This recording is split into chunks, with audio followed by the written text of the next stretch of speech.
Hello everyone, this is CJ Novo 992 and today we are back with another brand new video. And can we just say thank God there is a new video, because look at the nick of this. If this isn't a cry for content, I don't know what is, ladies and gentlemen, but thankfully there is. In today's video we have a 3-part Rangers roundup just like the old days, featuring kits, players going out on loan and contract extensions to then go out on loan. It's a packed episode, ladies and gentlemen, so let's just dive in to this week's Rangers Roundup. And first up on the old agenda then, let's focus in on the Rangers kits then, shall we? Because we wanted kits announced, and did we back up our claims of demanding the kits to be announced?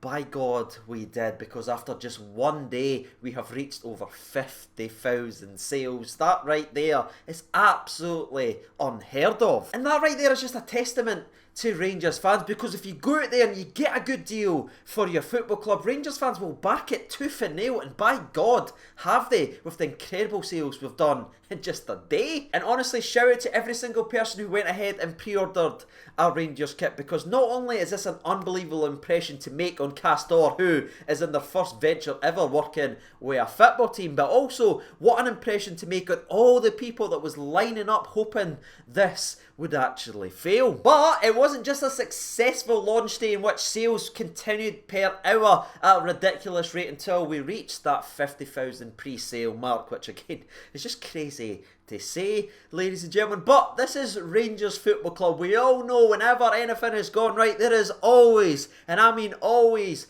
that bump in the road. And this bump in the road came in the form of Sports Direct and Mike Ashley. Not a sentence I thought I'd be saying again on the channel, if I'm being brutally honest, but on their Facebook account shortly after the sales were flying out the door, they fired out a wee post saying that you could get the exclusive Rangers kit at Sports Direct, which you can imagine absolutely melted Twitter. But if you watch this channel, or you listen to Heart in Hand, or if you read Stevie from Four Lads Hara Dreams blogs, or any of the other countless other great Rangers content there is out there now, you would have heard every single one of us talk about, directly from the source, Castore saying that this deal has absolutely nothing to do with anyone else besides Castore and Rangers, which some people made up and went as far to say that Mike Ashley was a secret shareholder in Castore, and just all this crazy desperate ramblings of mad moon howling Celtic fans. But unfortunately some people ate it up and it spread like wildfire. Anyway, after all that madness just continued to build upon build upon build to just a frightening level, Rangers went ahead and released a statement clarifying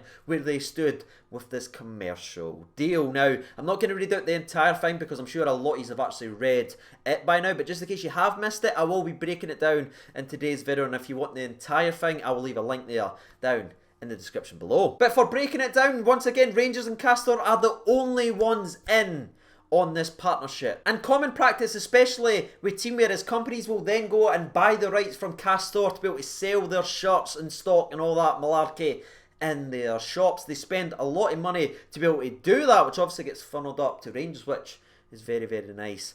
In this case, however, they do that and they buy all the stock and they hope to make their money back by selling their stock on Sports Direct. Meaning Sports Direct are technically out of pocket right now, and as long as we don't go and buy your shirts from Sports Direct and order from Sports Direct, they will continue to be out of pocket. So in a way, this is a beautiful, beautiful thing, because on one side we have this fantastic deal with Castore, with all this money getting flooded in to the football club, and on the other side, the person we hate and the company we hate have paid a lot of money for the ability to sell a shirt and probably won't get any of that money back because we will not buy for them. Oh, beautiful. It's simply on us and in our hands where we buy these shirts from. It's not going to hurt our club in any way if they sit there and not sell a dime of Rangers shirts. We've already got our money for Sports Direct, right? They are just simply a company that's bought the ability to sell our shirts. So make sure if you are buying your shirts and you're pre-ordering your shirts and you want to buy stock in the future,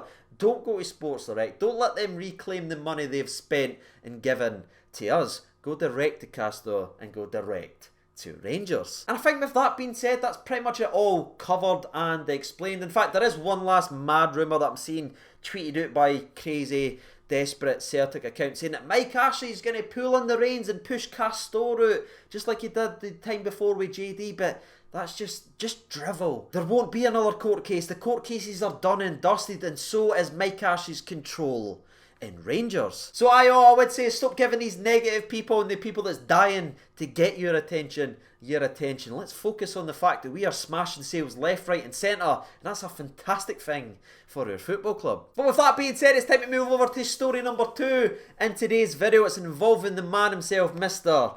Jake Hastie. Now, if you watch this channel a lot, we've all been sort of waiting for this impending loan move to happen. We spoke about it for a couple of weeks. Well, it finally happened, ladies and gentlemen, and it was always going to happen. That was always the plan when we bought Jake Hastie in. It wasn't the finished article yet. It was to bring him in and develop him elsewhere, using minutes to get him to where he needs to be. Now, unfortunately, it didn't happen last season because we all know the loan started off fantastically, but it dipped away and it ended up coming back up the road in January. However, I'm a lot more hopeful about this loan move as he's moving back to familiar grounds and a team he knows he can do well in. And I'm, of course, talking about Motherwell Football Club as he's joined them for the season. And right off the bat, I want to ask you watching today's video, what is your reaction to Jake Hastie joining Motherwell on loan? Because I know every single time I talk about this lad and talk about his impending loan move over the last couple of weeks, it's been very, very mixed down there in the comments section below. Some people say he's not be given a chance, or he should be given a chance over this guy, or we should sell him and a loan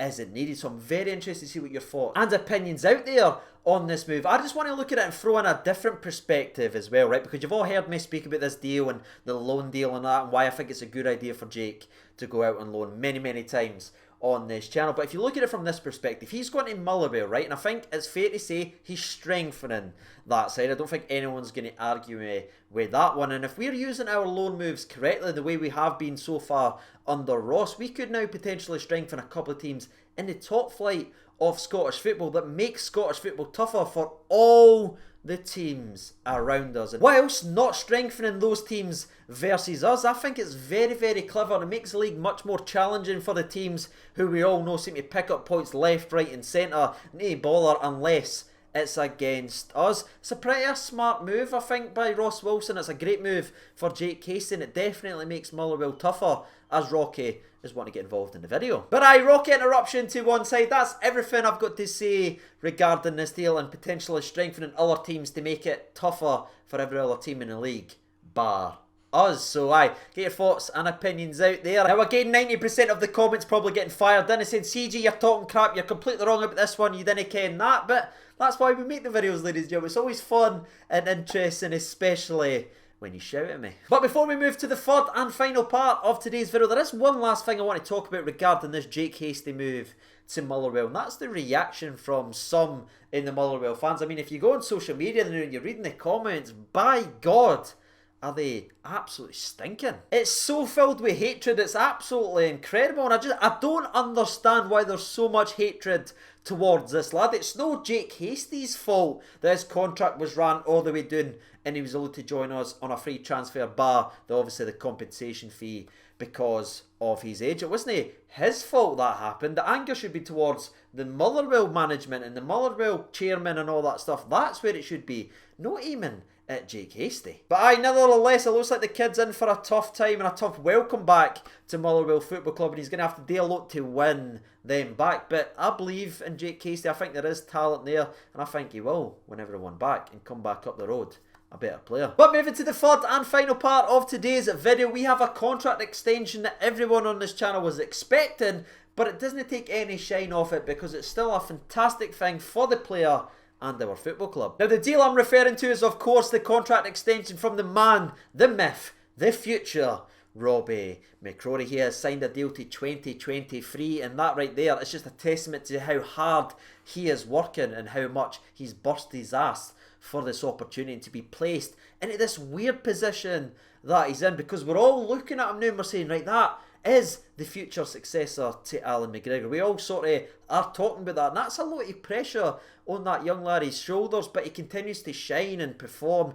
at every level he's been tested at, right up to his most recent loan move out to Livingston, where he played in the top flight of Scottish football. Which transitions me perfectly to my next talking point regarding story number 3. It almost feels like it's a one-part to a two-part series, right? We've got the contract extension, but where's the loan move? We all know it's coming. We know it's needed to get him to where we all want him to be. Is it going to go back to Livingston for the rest of the season? That's heavily expected, but we don't know yet. Sorry, we're stuck in the limbo, but yeah, we had to talk about it. The future number one at Rangers Football Club has signed a long-term deal. Now, we'll wait to see where he's going to be applying his talents next season. But with all that being said and Rocky's interruptions done for today's video, we have now reached the very end. If you are new around here and you haven't subscribed already, please consider subscribing. I think like 58% of my viewership don't actually subscribe, but they are regular viewers, so if you don't mind hitting that subscription button and help us on our way to 55k, that'd be greatly appreciated. And hit the like button if you like the content. It's sorry why it's actually there. But as always, I've been CJ Nova92. Thank you so much for watching, and bye.